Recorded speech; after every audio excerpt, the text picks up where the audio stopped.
అసలు ఇట్లాంటి ఒక వాల్ పేపర్ కాన్సెప్ట్ తెలుసుకుంటే చాలు లక్షల్లో అయ్యే మీ పెయింటింగ్ ఖర్చులు ఇప్పుడు వెయ్యిలలో అందంగా ఇలాంటి ఇన్స్టా ఇన్ఫ్లుయెన్సర్ వీడియోలు చూసినాక మీకు అనిపిస్తుంది పెయింట్ వేయించుకుని ఎక్కువ ఖర్చు చేసినామేమో వాల్ పేపర్ కాస్ట్ తక్కువ కావచ్చు అని. అసలు వీళ్ళు వీడియోలో ఒక రేట్ చెప్పారు, just 99 starting price just 350 rupees. Rate ఏంది? ఒక రోల్ ప్రైజా లేకపోతే ఒక స్క్వేర్ ఫీట్ ప్రైజా లేదా ఏంది ఇన్స్టాలేషన్ విత్ ఇన్స్టాలేషన్ ప్రైజా అనేది క్లారిటీ ఉండదు. ఓకే, నువ్వు పెయింటింగ్ ఖర్చు అనేది ఎక్కువ అంటున్నావు, లక్షల్లో అవుతుంది, వాల్ పేపర్స్ కాస్ట్ అనేది తక్కువ వేలలో అవుతుంది అని.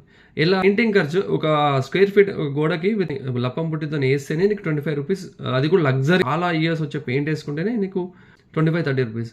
అదే నువ్వు ఎకనామీ రేంజ్కి వెళ్తే 15 రూపీస్లో పుట్టి అయిపోతుంది. వితౌట్ పుట్టి అంటే 10 రూపీస్ లోపు కూడా అయిపోతుంది ఒక స్క్వేర్ ఫీట్ ప్రైస్. అంటే ఎలా అసలు ఈ వాల్ పేపర్ కాస్ట్ అనేది తక్కువ ఉంటుంది పెయింట్ కంటే? మళ్ళీ వీళ్ళకు క్లారిటీ ఉండమని ఉండదు. ఈ వాల్ పేపర్స్ అనేటి ఎందులోకి వాటర్ వచ్చినా ఎయిర్ బబుల్స్ వచ్చినా ఏమొచ్చినా అవి ఊడిపోతాయి. అవి ఎక్కువ సంవత్సరం అయితే డ్యూరబుల్ అయితే ఉండవు. గాలి తగిలితే వాటికి పెయింట్ ఏం కాదు కదా, రోజు ఇల్లు కడుగుతారు, ఇల్లు కడిగినా పెయింట్ ఏం కాదు. సో పెయింట్ ఎక్కువ రోజులు వచ్చే అవకాశం ఉన్నది. మీరు వాల్ పేపర్స్ బెటరే, అది ఎవరికంటే ఎవరైతే ఆఫీస్ ఏరియాస్ కానీ లేకపోతే ఏదైనా హోటల్స్ కానీ ఇంకెవరైనా ఏదైనా అందంగా డెకరేట్ చేసుకోవడానికి అయితే wall papers are best choice.